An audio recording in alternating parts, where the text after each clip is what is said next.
Olá, pessoal, sejam muito bem-vindos a mais um episódio do Personalize-se.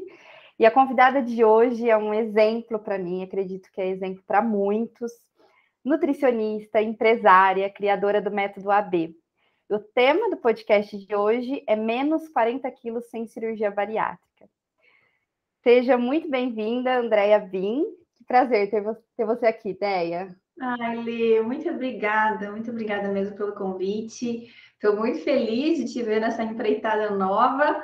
A gente estava falando aqui nos bastidores, com esse rostinho lindo, essa competência enorme que você tem. Que bom que você está compartilhando isso também nas redes sociais, agora com o seu podcast. Já estou fã. Ai, não, gente, a Deia realmente foi assim uma das grandes incentivadoras de eu estar nesse meio. Quando eu comecei no consultório, a Deia foi uma das que mais me incentivou, né, Deia, aí realmente entrar de cabeça no consultório, e eu falo que eu sou eternamente grata. Obrigada, Lê. Muito obrigada. Bom, vamos lá, vamos dar início a esse podcast.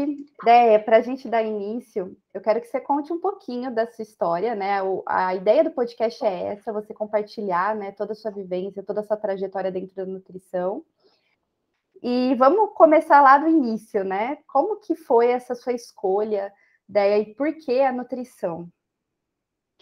Lê, é interessante, né? Quando as pessoas veem, tanto eu quanto você, né? Você também teve uma história aí de emagrecimento, né? Mas quando as pessoas me veem hoje, né? E aí eu conto que eu pesava 107 quilos, que eu perdi 40 quilos, vem um espanto, né?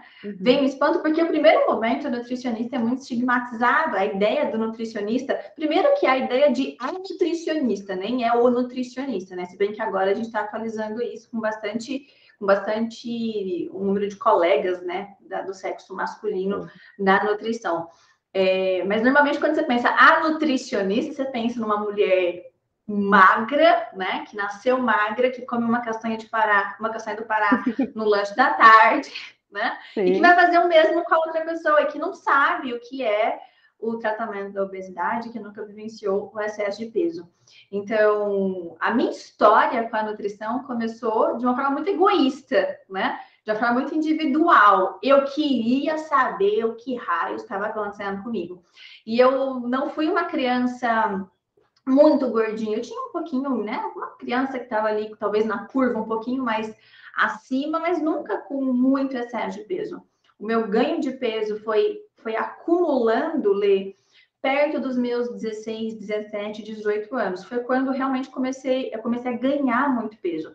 Ali perto do 13, 14 anos, eu tinha um pouquinho de peso, eu estava com um pouco de sobrepeso, mas eu sou alta, né? Então eu tive o estirão.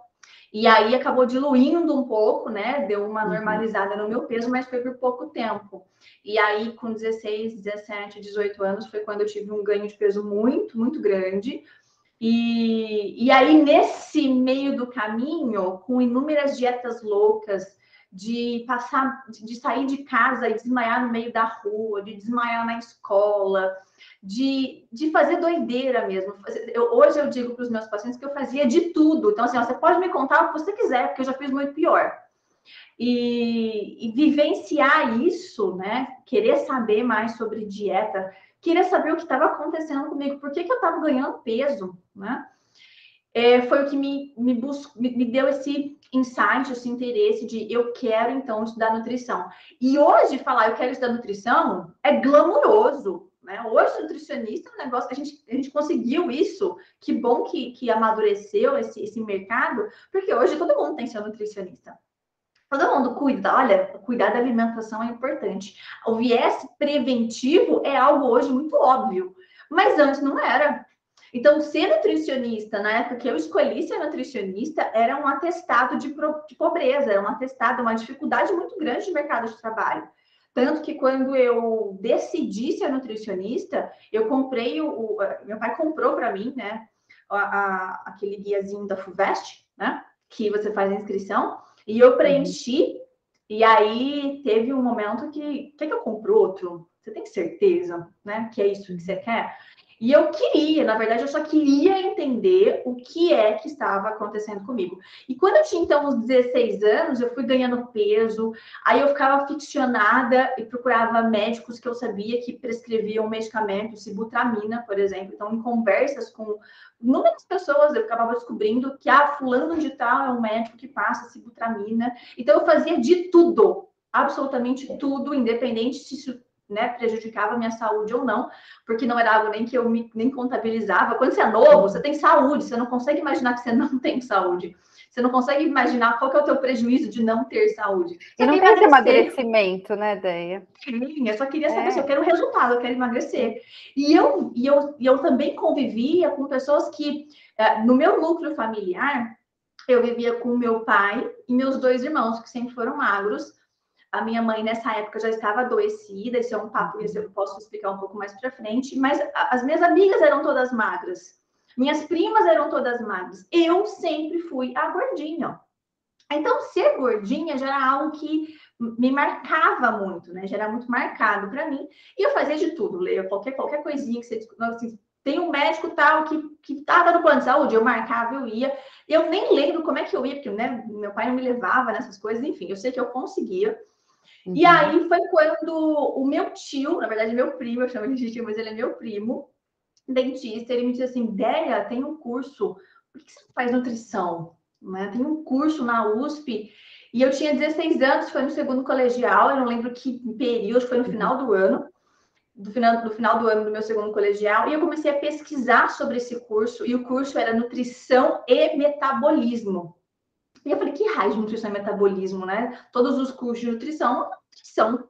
E aí eu fui, e aí, Lê, eu tenho um viés investigativo muito grande, porque eu caço as coisas até achar. Eu consegui achar no site da Faculdade de Medicina, que é, né, onde fica o curso de nutrição da USP, eu consegui achar a grade horária, então eu vi as disciplinas por período, né? Era um curso que era integral, é integral até hoje. São 5 anos de faculdade, enquanto os outros cursos costumam ter 4 anos em média. Então, é algo que encheu o meu olho. Então, sabe aquela coisa que você obcecada? E eu falei, eu vou fazer esse curso. Só que nesse meio do caminho eu fui ganhando peso, eu ganhava um pouco, perdia. E nesse meio do caminho, minha mãe, que tinha sido diagnosticada com esclerose múltipla há uns anos atrás, ela foi perdendo, né? Quem não conhece, esclerose múltipla é uma doença neurodegenerativa, e aí a pessoa vai perdendo os movimentos, no caso dela, né? Atacava os nervos motores, então ela vai perdendo os movimentos. Então, minha mãe, de uma pessoa imparável, né? Ela era super agitada, ela se tornou absolutamente dependente, né? De cadeira de rodas. Então, ela não conseguia fazer nada sozinha. Ela virou ali um bebezão. E aí eu, como filha mais velha, filha mulher, a única, fui tomar conta da minha mãe, dos cuidados da minha mãe, que foram sendo progressivos. Aí, Lê, nesse cenário, eu tinha muito apoio, sempre tive muito apoio do meu pai, né? Uma segurança ali em relação, você vai estudar, né? Então, eu tinha acesso a boas escolas, sempre tive. Quando eu decidi fazer nutrição na USP e eu não passei no terceiro colegial, eu fui fazer cursinho, então isso eu sempre tive. Mas, por outro lado, eu também tinha que lidar com o fato de uma mãe que estava adoecendo, né? Dividir ali o meu tempo em relação a isso. E hoje eu olho e falo, eu acho que eu nem dava conta da carga emocional que era, né? De ver sua mãe definhando. Então, ali eu fui ganhando peso. Eu passei, no terceiro colegial, eu passei para a segunda fase da USP, e aí eu fui fazer a segunda fase. E eu lembro que quando eu saí da prova da segunda fase, eu saí chorando, desesperada, e meu pai, bater em você lá dentro, não é possível. Mas é que eu não sabia absolutamente nada. Eu falei, meu Deus, eu nunca vou passar. Eu vou ter que enrolar o meu pai, né, alguns anos ali, para ele perceber, essa menina aí, acho que não vai passar na USP, não. E aí eu vou fazer uma outra faculdade, alguma coisa assim. E aí eu sei que eu voltei pro cursinho, e aí no cursinho eu usava roupas que eu costumo dizer que engordavam junto comigo. Então era roupa lycra, sabe? Eu usava calça legging, né, calça bailarina, porque no cursinho não tinha essa exigência de usar uniforme, então eu comprava, eu tinha o meu próprio uniforme, eu tinha calças ali que engordavam junto comigo. E foram 2 anos extremamente difíceis em termos emocionais, minha mãe adoecendo, numa doença que não tinha cura, que a gente sabia que era dali para pior. O próprio crescimento meu como menina, né? Hoje eu tenho 34 anos, mas hoje eu olho e falo, poxa, eu tinha uma menina ali de 17, 18 anos, né, 20 anos, vivendo tudo isso. Vivendo tudo isso, né? Tendo que dar conta e passar no vestibular, enfim. E aí eu ganhei, então, mais ou menos, eu acredito que uns 30 quilos nesses 2 anos. A minha lógica era muito clara. Já que eu vou ter que passar, já que eu vou ter que estudar essa merda, eu vou estudar o cursinho com o prato de brigadeiro do lado. Então, eu ia para o cursinho de manhã, fazia as aulas, voltava, descansava um pouquinho, fazia meu prato de brigadeiro e sentava para estudar. E aí eu estudava. No primeiro ano de cursinho, eu comecei estudando bem, mas lá para maio, minha mãe precisou ser internada, né, fazer um transplante de medula óssea, que era um dos tratamentos promissores da época. E é um tratamento muito complicado, Lê. A pessoa fica ali 30 dias no mínimo, tem que zerar todo o sistema imunológico dela, não pode ficar entrando várias pessoas no quarto, então o próprio ar do quarto é todo reciclado, então tinha que ter uma pessoa da família, não podia ficar trocando, não tinha enfermeira que entrava, e aí ficou eu e minhas tias revezando. Eu lembro que eu levava meus livros do cursinho, eu tinha que passar álcool neles para ficar ali no final de semana, né, durante os dias ali com a minha mãe. Ela quase faleceu naquele momento, ela teve uma complicação, enfim, saiu, e aí já era segundo semestre, e fui fazer o vestibular, passei para a segunda fase, mas o curso tem 30 vagas anuais, né, para o Brasil inteiro. E aí eu fiquei em 66 na classificação. Tinha ficado melhor do que no outro ano, mas não tinha sido suficiente. Pois foi arrasador para mim, assim, eu consegui passar na Unesp, né, que era uma faculdade muito boa, é uma faculdade excelente, só que o curso é noturno, o curso é em Botucatu, né, e não tinha nem como eu me deslocar muito facilmente, com a minha mãe nesse estado, então foi um momento que eu falei, não, eu não vou para a Unesp. E aí eu sentei com meu pai e falei, o negócio é o seguinte, vamos tentar, posso tentar mais uma vez? Eu vou fazer o segundo ano de cursinho. E aí, no meio do ano, no meio do ano, no primeiro ano, né? No primeiro ano de cursinho, no final do ano, teve o vestibular da UFTM. E aí que tinha acabado de abrir o curso, e eu prestei, e eu passei. Pois eu fui para lá e eu falei, não, pai, eu não vou fazer matrícula, não quero. A faculdade também é excelente, porque em algum momento eu pensava assim, eu tô aficionada com esse negócio de USP, sabe? André, o mundo é grande, vai embora, filha. Então eu pensava assim, na verdade era uma forma de eu tentar, e aí, o que eu faço? Eu tento mais uma vez, ou eu vou aqui, né? E eu lembro, não sei se você fez cursinho no COC, Lê? Eu fiz, a minha história um pouco, nesse período foi um pouco parecida, né? Mas assim, eu falo que a gente vê a importância de fazer o cursinho para o amadurecimento, sim, né? Sim. Mas eu passei por uns problemas e foi nisso, assim, às vezes um pouco imatura. Eu falei, não, e meu sonho era a USP. E aí eu falei, não, não passei na USP no terceiro colegial, e aí eu passei na UFTM. E aí fui, porque eu falei, não, vou, porque eu quero ir, quero começar logo. A gente tava fadada a se encontrar em algum momento. Ou sim, sim. E eu vi ontem você colocando nos stories no COC, e sim, também fizemos a mesma escola, assim, no colegial. Você jura? Eu não sabia. Juro, mas eu descobri também. Mas então, eu tô querendo te dizer que o Marcelo, que era o professor de literatura, quando ele viu... Foi meu também. Quando ele entrou na sala do cursinho e viu lá o FTM na minha testa, que eu tinha passado, e eu falei, não, eu não vou. Aí ele brincava, meu Deus, dá asa pra cobra. E aí eu ficava assim, gente, será que eu tô realmente... Será que eu não devia pegar minhas coisinhas aqui e falar, Fia, foi embora. Mas não fui, Lê. Não fui. Mas porque não era pra ser, né? Daí eu falo assim, igual, eu encontrei o homem da minha vida lá na UFTM. Tá vendo? Era pra ser. Mas eu encontrei o meu no shopping. Então... que é onde eu não vou estar. Mas eu falei assim, gente, era meu sonho estudar na USP, tanto que eu voltei e fiz o mestrado, mas porque não era para ser. E aí eu sei que no Legal. segundo ano de cursinho comecei, e aí foi onde Vai. que foi assim a derradeira para eu ganhar peso, porque eu já sabia que era a minha última tentativa. Uhum.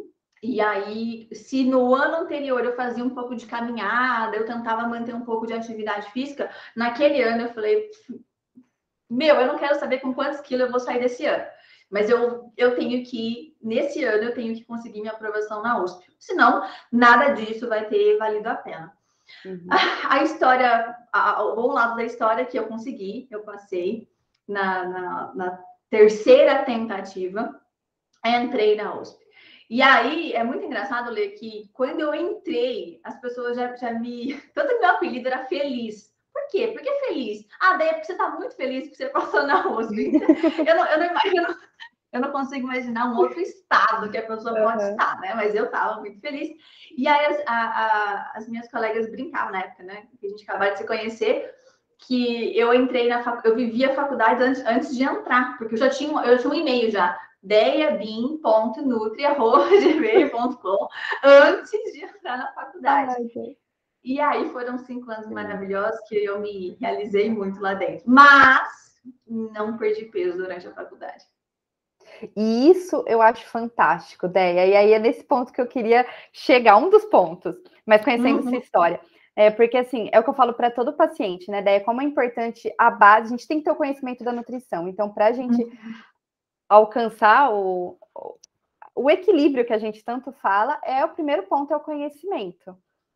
Sim. E você tinha esse conhecimento, mas é onde a gente sabe que não, só o conhecimento não basta, né? Não É é algo a mais. suficiente. Não é o suficiente. E aí é onde me encanta, porque teve esse algo a mais, a gente sabe o emocional, como que abala tanto, então tudo que você viveu. Eu falo que um dos momentos mais difíceis da minha vida foi essa fase do vestibular, sem dúvida, a pressão, e foi uma fase que eu ganhei muito peso também, e aí você ainda tinha um ponto a mais, que era a saúde da sua mãe, tudo. Então, assim, você passou por muita coisa, né, Déia? Nesse momento foi assim, por mais que eu estava radiante de felicidade de estar lá dentro, ainda tinha minha mãe que a cada ano ficava pior. Então era uma dualidade, né? E assim, eu sou filha de pais separados, então meus pais separados eu tinha 7 anos de idade, foi uma separação, foi muito conturbada. Logo depois não teve nem tempo de assimilar a separação, aí logo veio o diagnóstico da minha mãe. E assim, Leo, hoje você fala esclerose múltipla, uma doença, aquela crise, né, que tem, né? Só que naquela época, eu tô falando de 99, eu tô falando de 2000, que você não tinha nem internet direito, pra você poder buscar. Eu lembro que eu comprei um livro sobre esclerose múltipla, perguntas e respostas. Eu estudei aquele livro, eu tinha 14 anos. Então, para tentar entender como é que eu poderia ajudar minha mãe, porque era uma coisa muito doida. Em um momento, ela estava aqui, ó, uma espoleta. Aí, de repente, ela caía de cama e começava a mancar. E começava, então, a ter problema de equilíbrio. Então, você não sabia, assim, lidar com essa instabilidade desde muito pequena foi algo muito marcante para mim, né? Muito, muito marcante. E aí, com certeza, Lê, com certeza, essa experiência teve uma grande influência no meu ganho de peso. Não foi só a dificuldade do vestibular, foi porque a minha forma de aliviar as minhas dores, a minha forma de aliviar a minha angústia, a minha forma de lidar, né, mesmo com tudo que estava acontecendo, a comida foi uma grande companheira. Então eu tinha doce escondido no meu quarto, eu tinha um quarto só para mim, então eu escondia comida dentro do quarto, né? Passou por uma fase que eu comecei já a sofrer um pouco de, a gente fala bullying hoje, né? Mas em relação ao meu ganho de peso. Então, por exemplo, na minha família, o fato. A gente nunca teve ai, nossa, que família que come saudável. Nunca foi saudável. Uhum. Hoje a gente fala, né, alimentação saudável, mas naquela época, o prato da minha família todo dia era arroz, feijão, batata frita, bifão, né? No máximo uma alface, um No máximo, tomate. um alfacezinho com tomate, entendeu? Uhum. E aí, nesse cenário, meus irmãos não ganhavam peso e eu fui ganhando peso, né? E na minha família também, meu pai tinha o hábito de deixar ali doceira, né? Tipo, então tinha os docinhos. E aquilo me incomodava demais, porque todo mundo comia, menos eu. E eu não tinha essa maturidade de dizer assim, olha, o corpo é seu, não importa o resultado. Assim, ó, eu poderia comer, mas o resultado em mim é diferente do resultado deles. Então, entender que eu não deveria, que eles poderiam, porque isso não teria implicação direta no corpo deles, foi muito difícil. Eu entendi muitos anos depois, né? Então, com certeza, essas dificuldades emocionais tiveram um impacto significativo no meu ganho de peso. E aí, na faculdade, mesmo com a informação, porque eu já, saí nutricionista. Mas não tinha perdido um pouco de peso do que eu tinha entrado, mas eu ainda continuava com obesidade.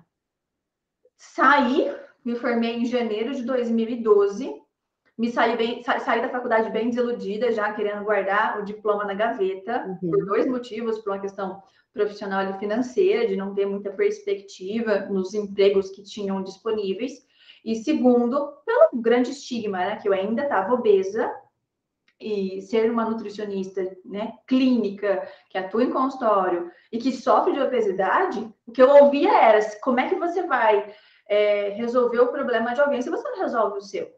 Aí a gente pode filosofar inúmeras horas sobre isso, né? Sim. Mas essa é a realidade e isso me incomodava.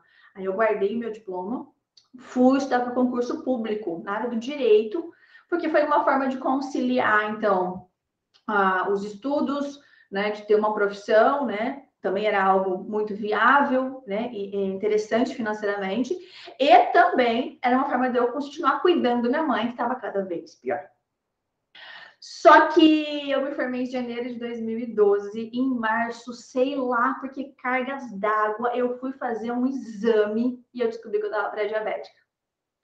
Aí, filha de Deus, o medo, pavor, desespero, tudo tomou conta de mim. Tudo. E aí foi quando eu comecei a emagrecer. Você acredita, Dé, que essa foi a grande chavinha para sua mudança? Os exames bioquímicos? Com certeza foi. Eu não digo chave, porque até os nossos pacientes, as pessoas de maneira geral, eu entendo quando as pessoas falam qual foi a chavinha. Chavinha. Eles querem. Eu falo chavinha, coisa nenhuma. A porta está aberta, você abre a porta e vai mudando. Porque assim, a gente fica procurando chave. Adorei. O que será que vai me fazer mudar? O que falta? Porque muita gente tem no nível da consciência assim: olha, a roupa não tá legal, não tô me sentindo bem, eu tô insatisfeita. Meus exames não estão legais, mas mesmo assim, às vezes não é suficiente. E aí fica assim, o que me falta? Né? Eu preciso ser humilhada, eu preciso ser largada, eu preciso ser rejeitada. O que é essa chavinha, né? E a gente fica gastando tempo procurando a chave, e não tem chave. Né? Então, a porta está aberta, a porta estava destrancada a todo momento da minha mudança. O que realmente eu considero que foi um fator propulsor, né? Então, eu já sabia de tudo isso, eu já sabia que eu não estava satisfeita com o meu corpo. Eu já sabia, mas assim, eu estava vivendo, né? As roupas que eu tinha continuavam me servindo. Não era a que eu queria usar, mas naquele momento que eu vi uma roupa na vitrine que eu queria, mas eu não cabia, era um momento de desconforto pontual. Era ver, querer, sei que não vai me entrar, sei que não vai ficar legal, aí depois eu vou embora e já esqueço dela. O exame foi algo assim, foi um soco no estômago. Por quê? Porque eu já vivi o adoecimento da minha mãe. Ter a doença tão perto da minha vida, assim, tão próxima a mim, né, da minha mãe, foi desde tão cedo. Perder a saúde, Lê, aquilo que eu falei no começo, né? Uma menina de 16 anos não sabe o que é não ter saúde. Eu vivenciei. Para mim, assim, saúde era como se fosse um caixa eletrônico, você ia lá, você sempre tem. Entendeu? Você não tem esgotamento. E você só perde lá na frente, né? É a ideia de muita gente. Lá na frente, não, hoje eu tenho 16 anos, eu tô só com um excesso de peso, e isso não reflete saúde, né? Então, isso não tem problema. Na verdade, enfim, aí tem várias discussões. Mas quando eu saquei que eu tinha ali meus 24, 25 anos, recebi o diagnóstico, e a endocrinologista, ela ficou constrangida. Claro, ela falou assim, Andréia, você é nutricionista. Eu fico constrangida de te dizer isso, mas você está pré-diabética. Lê, vergonha, nossa, pavor, desespero. Nossa, foi tudo. Então, foi tudo muito junto. E aí, saber, né? Então, eu costumo dizer que eu tinha o diploma de nutricionista numa mão, e na outra mão eu tinha o meu exame mostrando que não era só uma gordurinha ali que estava em excesso. Eu tinha uma doença já, né? Era uma antessala de uma doença mais grave. Então, todo mundo que é diabético hoje, um dia já foi pré-diabético. Então, a gente tem que começar a história, né, muito claro. Não existe do dia para a noite você virou diabético. Não existe. Né? E aí, Lê, então eu sabia que não era diferente qualquer pessoa leiga ter recebido esse diagnóstico. Eu era nutricionista, eu sabia o meu ganho de peso, a forma como eu vivo, o meu sedentarismo. Então, quando eu batia no peito e falava assim, eu não gosto de musculação. Eu não gosto de academia. Eu tenho pavor de academia, eu faço caminhada. Né? Mas não fazia. Eu como bem, eu como salada, mas eu comia lá um saco de ouro branco quando estava no meu quarto sozinha, escondida. Então, isso foi assim, foi como se fosse cai o véu e eu vejo a verdade, né? A verdade é que o meu excesso de peso estava trazendo já um prejuízo muito grande para minha saúde. E a minha mãe sofrendo com uma doença que ela não deu causa. Minha mãe não deu causa da doença dela, mas eu dei. Eu tinha 25 anos e eu tinha dado causa à minha doença. Isso eu considero que foi um fator propulsor muito grande, Lê. Que foi quando eu comecei eu estava em casa estudando para concurso público e aí me veio um insight muito grande naquele momento. Bom, eu fiquei 2 anos no cursinho e foi no cursinho que eu ganhei 30 quilos. Porque eu falei, já que eu tenho que estudar essa merda aqui, eu vou estudar comendo brigadeiro. Eu falei, se eu fizer a mesma coisa agora, e eu não sabia quanto tempo ia demorar para eu passar no concurso público, se eu fizer a mesma coisa, eu vou sair daqui morta. Sim. E aí foi quando, secretamente, silenciosamente, eu comecei a mudar minha alimentação, eu falei, dessa vez, vai. Agora eu quero não ser mais pré-diabética. Eu nunca tinha, olha que eu sempre te acompanho, eu já tinha citado várias colocações suas que eu adoro, o jeito que você coloca daí as coisas. Mas essa colocação da chavinha eu achei fantástico, porque é uma pergunta que a gente escuta muito em consultório, né? Mas o que é a minha chavinha? E todo mundo quer ter uma motivação, assim, algo grande, porque se meus exames dessem alterados, isso é muito comum, porque você vê que a pessoa não está no estado, não está na plenitude, e aí os exames não dão alterados e a pessoa fala, ok, tá tudo bem, porque meus exames não estão alterados. Mas não são só os exames, né, que vão indicar que são indicadores de saúde ou não. E isso que, como você colocou, assim, da porta aberta, é fantástico, porque não precisa de uma chavinha, né? A mudança...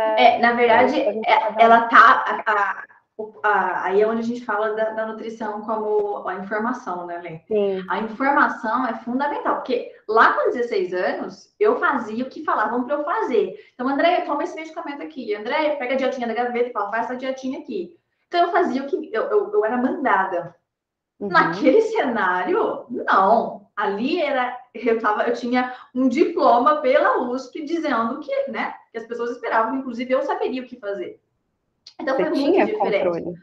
Exatamente. Então, assim, a informação, é o que eu costumo dizer lá na minha rede social, né, para as minhas alunas do método, eu costumo dizer, a informação não muda ninguém. O que muda, né, então a gente precisa da informação, mas a ação é necessária. Então, é informação junto com a ação. Você ter muita vontade, mas você não ter as ferramentas, não ter a informação. E aí, quem não tem, procura um nutricionista, né? Aí vai aprender mais sobre isso, e aí vai, então, pedir ajuda. Isso eu faço muito, tenho certeza que você faz também com seus pacientes, Lê. Eu ensino, né? Então, por isso que eu não atendo muitas pessoas, hoje minha agenda está fechada, para paciente novo, mas eu ensino. Então, eu falo assim, daqui a um tempo você não vai precisar mais de mim.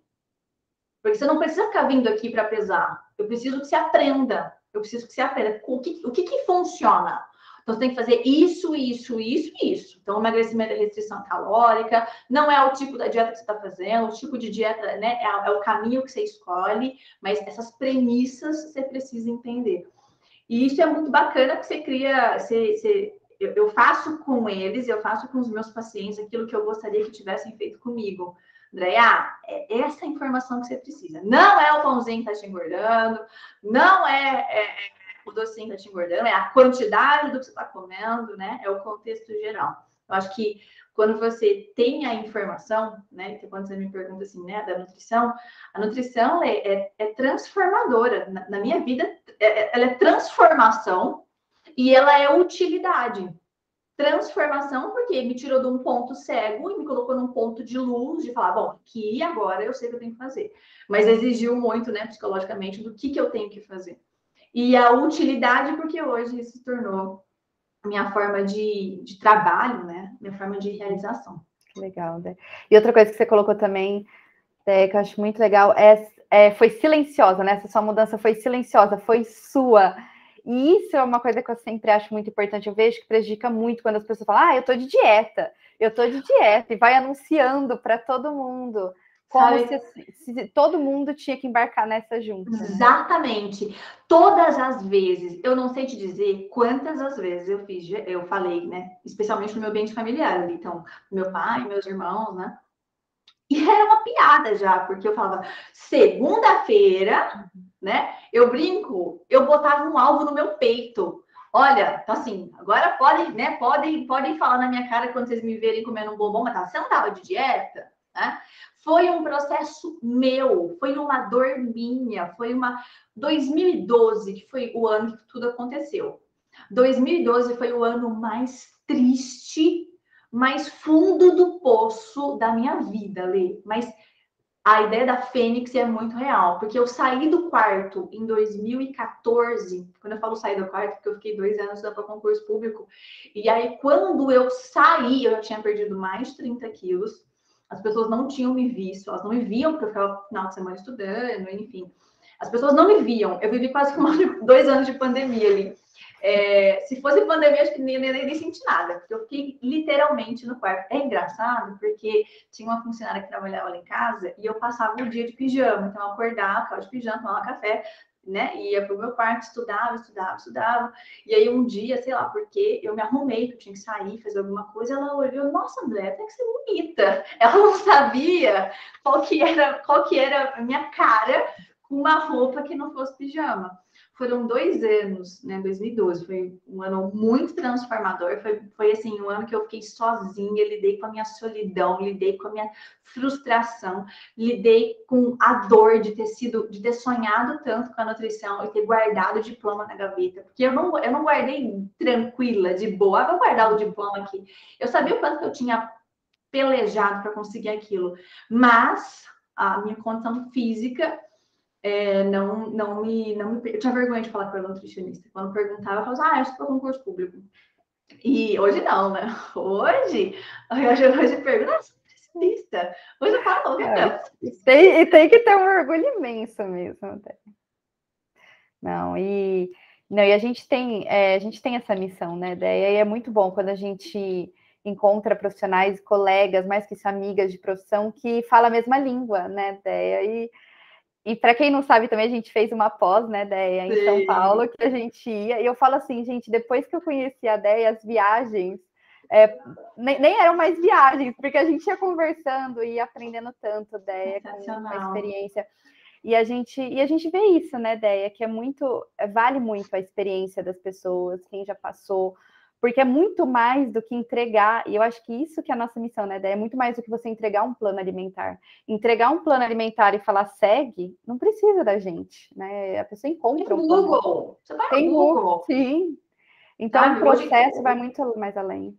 Muito além, muito além. O nutricionista, eu vejo ele como ele é um mentor, né, desse paciente. Então, olha só, deixa eu ver o que você está fazendo de errado. Porque às vezes a pessoa come bem, ela está errando na quantidade. Sim. Às vezes a pessoa, em que ponto que você está, né? Em que ponto que o meu paciente está? Então, por exemplo, eu cheguei em ir, né, a nutricionistas na época. Por que eu não tive resultado? Porque elas eram ruins? Não. Porque eu cobri o jogo. Porque eu não falava assim, não, tudo bem. Mas você come salada? Como um prato de salada. Na frente de qualquer pessoa, na mesa do almoço da minha família, você me via comendo salada. Porque a minha missão, Lê, naquele momento, se tornou assim, eu quero provar, eu quero fazer eles entenderem que, na verdade, eu realmente tenho um problema de metabolismo. Porque assim, nossa, a Deia só come salada, gente, não emagrece. Eu não queria mais convencer, eu não queria, em algum momento ali antes, eu não queria mais. Eu queria convencer as pessoas que moravam comigo que, na verdade, talvez tinha algum problema para elas aliviarem um pouco, né? Para não me cobrarem tanto. Essa ideia do processo de emagrecimento é uma jornada solitária, né? Você pode estar casada há 30 anos, você pode morar com a sua família, é sua fonte de amor, são parceiros, legal, bacana, é tua jornada. Você vai a um lugar, você vai ter que fazer conta. Eu costumo dizer que dieta é que nem cartão de crédito, né? Pessoal, intransferível. É a tua, o teu volume calórico, o que você deve comer. Ah, então para fulaninho, o pão é muito maravilhoso. Você vai gastar caloria com pãozinho se você não liga? Né? Então, assim, entender a regra do jogo. E quando eu digo de não colocar, né, o alvo no peito, é que a gente chega num lugar e fala, não, que eu tô de dieta. Aí você começa, não, mas hoje não precisa, não, mas é só um pouquinho. Gente, isso enche o saco, isso desperdiça uma energia, você tem que ficar justificando, né? Em qualquer lugar que você vai, então, eu costumo dizer assim, é tua, sabe? Se você deseja, se você define que você vai guardar tanto de grana para fazer tal viagem, você não fala para todo mundo. Você guarda. Quero comprar isso. Não, mas eu não vou comprar porque eu quero. Não, você não fala isso. A mesma coisa é a questão da dieta. Por que você come? Não quero, tô satisfeita, muito obrigada. E aí entra um outro ponto, Lê, que você não me perguntou, mas eu acho muito relevante dizer que eu ensino para os meus pacientes, que é a questão da assertividade. A gente não sabe se comunicar. Então, assim, mas é desfeita. Mas peraí, gente. Você pode dizer de várias formas. Você pode falar, não, eu não quero, tô de dieta, para de me encher o saco. Ou você pode falar assim, olha, muito obrigada, nossa, tá com uma cara ótima.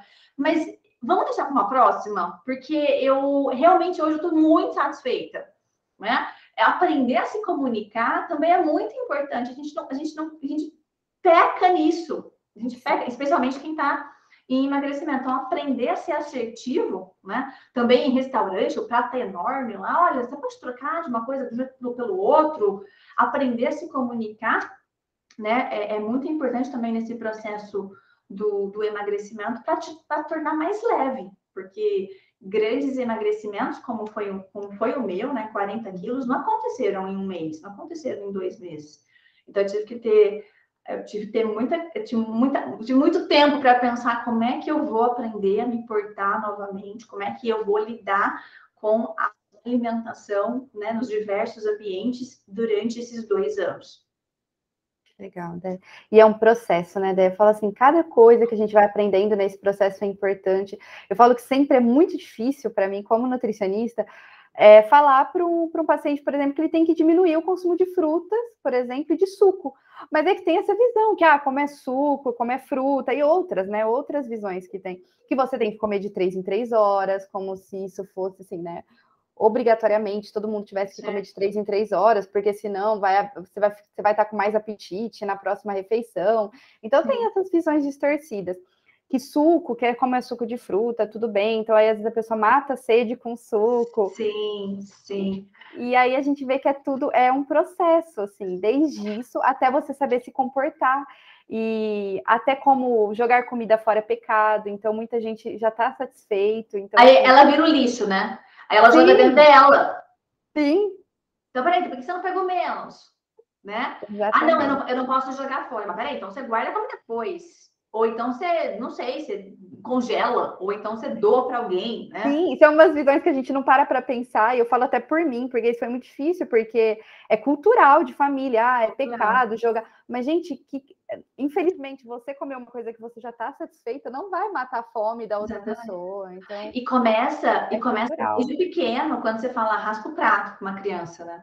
Tipo, raspa o prato. Peraí, você não perguntou se a criança tá. Assim, a gente já nasce fisiologicamente com um sistema bem definido de fome e saciedade, a gente estraga ele completamente com a questão cultural, né, Lê? Então, isso que eu digo, assim, por isso que eu falo que nutrição é transformador para mim, porque eu saí de um ponto absolutamente cego e falar disso, e viver isso pelo menos desde 2007, que foi quando eu entrei na faculdade, né, de uma forma mais profissional, desde 2007, pensar e viver e falar sobre isso, a gente tem cada insight, caraca, o que a gente está fazendo com essas crianças? Por exemplo, né, nesse exemplo aí de raspa o prato, teve uma ocasião que eu estava esperando uma consulta médica, e aí eu vi uma mãe e uma criança. A criança começou a falar, mas eu tô com fome. E eu tava lá muito bem da quieta, só, né?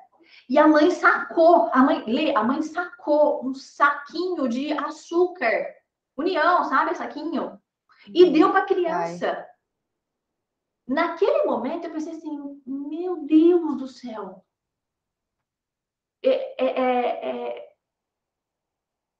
Assim, você não tem palavras. Naquele momento, talvez se eu não fosse nutricionista, eu ia dizer assim, é só açúcar, gente, pelo amor de Deus, ninguém morre, né?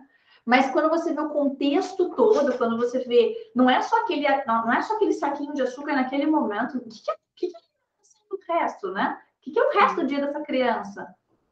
Hoje eu não tenho criança, mas é algo, em alguns casos excepcionais, eu tenho alguns pacientinhos que já são diabéticos, então eu atendo por serem diabéticos. Ler é estrutural, é cultural, é familiar. Entender isso é entender que é um crime o que a gente está fazendo com as crianças. Então, e colocar o óculos, né? Então, ter feito a faculdade de nutrição me colocou um óculos, de eu enxergar as coisas com, né, um pouquinho mais de critério. E ele fala, caramba, não, isso aqui tá errado. Isso aqui tá muito errado. Pode parar, tá muito errado. Não é, não, é só saber. Não, isso tá muito errado. Pode. Vamos repensar isso, porque o caminho que a gente foi não deu certo. Sim. Não, e essa é o que eu falo que é a nossa missão, né? Não dá para ficar, tem situações que não tem como você ficar quieta, porque são crianças. Você costuma, assim, você atende criança, Lê? Então, Déia, atendi no começo, aí eu vi como que você tem, e eu sempre falo isso, né? Como a área médica tem as especialidades, na nutrição a gente tem que ter nossas especialidades. E aí eu fui afunilando, hoje eu não atendo mais criança por conta disso. Daí eu via muita dificuldade de me comunicar com criança, não é nem com a criança, com a família, que a gente sabe o tanto que é importante essa comunicação. Então eu falo, não, aí hoje eu sempre encaminho, né? E alguns casos, assim, que já estão comigo desde o começo, continuam, mas principalmente quando é alergia e intolerâncias alimentares, aí eu atendo. Mas se tratando de obesidade infantil, aí não, Déia, porque eu vejo que... É outra, assim... outra... Você viu que em maio desse ano foi aprovado, né? As especialidades para o nutricionista. É algo que está muito ainda vai crescer, né? Vai justificar, mas já era, assim... A nutrição é muito nova, né? A promulgação da nossa profissão aconteceu em 1990. Então, eu já era nascida e a nutrição ainda não tinha uma lei própria. Então, é uma profissão muito nova, mas assim como as outras áreas da saúde, né? Assim como a odontologia, que tem suas especializações, a medicina também, é muito grande, né? A nutrição é uma área muito grande e tratar, né, a obesidade infantil tem outras ferramentas que a gente não tem condições de dominar tudo. Sim. E Odéia, hoje no consultório a sua especialidade é a obesidade? Na verdade, Lê, bom, você sabe, eu fiz especialização em nutrição esportiva, né? Mas foi por assim, curiosidade, interesse mesmo, foi uma coisa para mim. E que faz parte também, né, Déia? Faz parte, Lê, mas assim, vamos combinar que o meu nível de atividade física, dos meus pacientes, assim, a gente é café com leite, né? Não, assim, é uma formação, né? Então, eu investi lá 2 anos de pós-graduação e que foi muito bacana. Só que pela minha história de emagrecimento, é inevitável aparecer muitos pacientes com tratamento de obesidade. Só que eu gosto muito também de tratar doença. Então, a parte de nutrição clínica, até porque a nossa formação, né, quando a gente fica no 5º ano da faculdade, dentro do Hospital das Clínicas da Faculdade de Medicina da USP, a gente vê muita bucha, né? A gente vê doenças que não se vê normalmente, que são raras, né? Porque é um hospital especializado, enfim. Então, essa parte, a nutrição clínica, a dietoterapia, então, tratar pacientes, doenças, né, doenças crônicas não transmissíveis, Então, hoje, sim. Então, o paciente pode até vir, ele pode até vir já com a queixa de quero perder peso, Andréia. Mas aí eu sempre, às vezes, costuma ter enxaqueca associada, costuma ter doença autoimunitária associada, costuma ter doenças crônicas não transmissíveis. Então, nunca vem sozinho, né, Lê? A obesidade, sobrepeso como uma, né, trazendo, né, essa inflamação crônica de baixo grau, é inevitável que tenha doenças associadas. Então, eu sempre trago isso para eles, né? Então, a gente não está tratando só a perda de peso. Sim, a questão de sinais e sintomas, né, Déia? Eu vejo, assim, mais uma missão para a gente, assim, como que ainda as pessoas não reconhecem a obesidade como uma inflamação de baixo grau. Então, muitas doenças associadas, né, da obesidade, de uma inflamação de baixo grau. Então, assim, qual que é o papel da nutrição numa doença autoimune? Muitas pessoas não sabem, né, o tamanho da nossa missão. Sim. E da nutrição numa doença autoimune, para uma remissão, por exemplo. Sim. E as pessoas não têm esse conhecimento, né? Então. E sim, você tinha na faculdade? Eu não tinha. Não, nenhuma. Não. Aliás, eu tô para te falar, Déia, que esse amadurecimento veio com a pós, assim. Com certeza. Na nutrição eu saí, assim, tinha uma ideia, assim, da obesidade como uma inflamação de baixo grau, mas, assim, a obesidade é uma inflamação de baixo grau, mas até onde ela acarreta, né, numa doença autoimune, por exemplo, eu não tinha essa ideia. Então, foi... Sim. Foi um amadurecimento para mim também. Sim. Foi muito amadurecimento. Quando eu comecei a perceber, gente... O meu paciente não paga a minha consulta para eu falar que ele tem que comer mais salada. Não vale, entendeu? Então, assim, o papel do nutricionista, assim, ele é muito mais amplo. Hoje eu costumo explicar para meus pacientes assim, olha, salada você já sabe que você tem que comer. Agora eu vou te ensinar o porquê que você tem que comer essa salada, né? Não é porque tem pouca caloria, não é porque tem, né, fibra. É o que ela faz, por exemplo, no tratamento de depressão, no tratamento de diabetes, né? O que é o papel da sua microbiota, enxaqueca, né? Então, dar aula, né? Dar aula e ensinar. Então, mostrar aquilo que a gente, depois da faculdade, fala...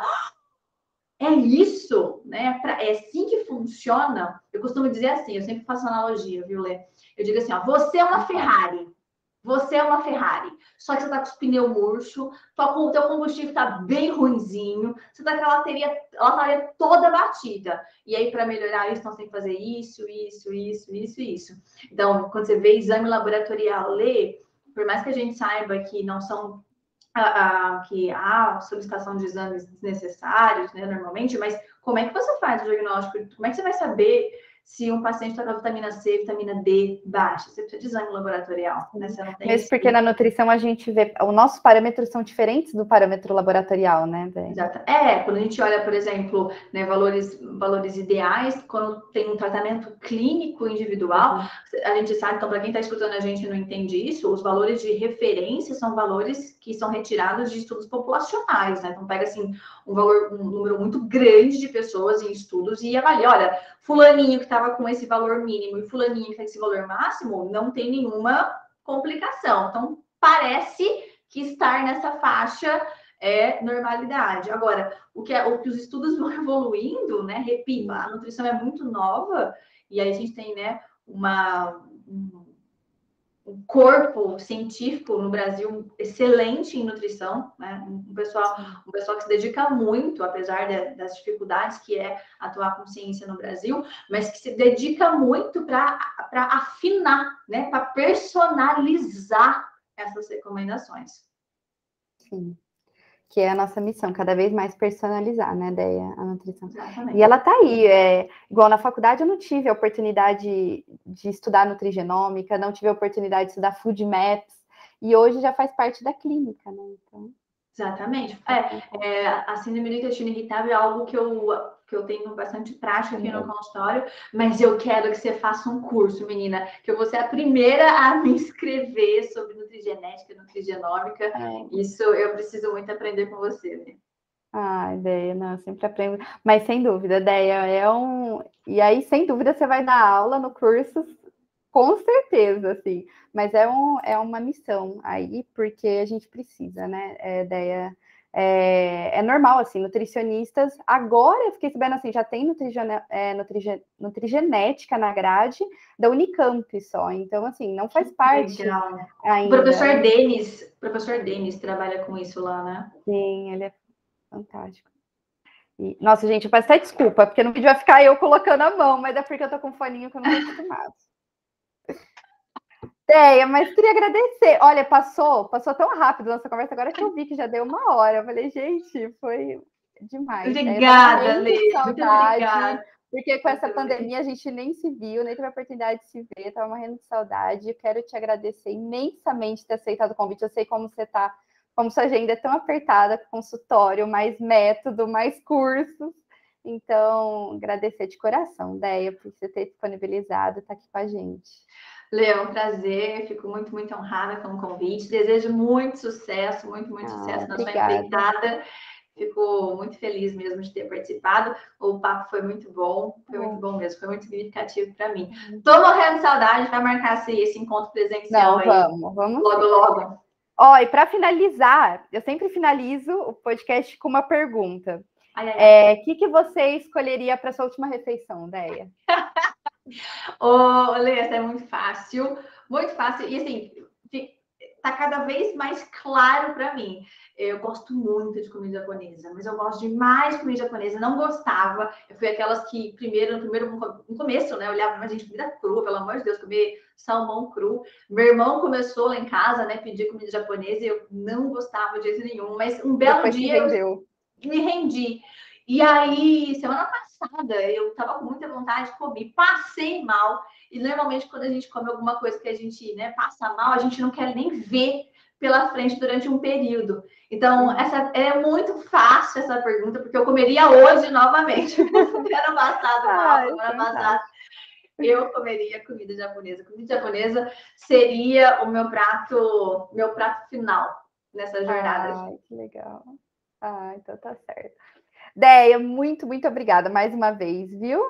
Um beijo, Lê. Obrigada a você. Muito obrigada. Um beijo. Ó, e antes de encerrar, gente, não se esqueçam que o vídeo vai toda segunda-feira para o ar.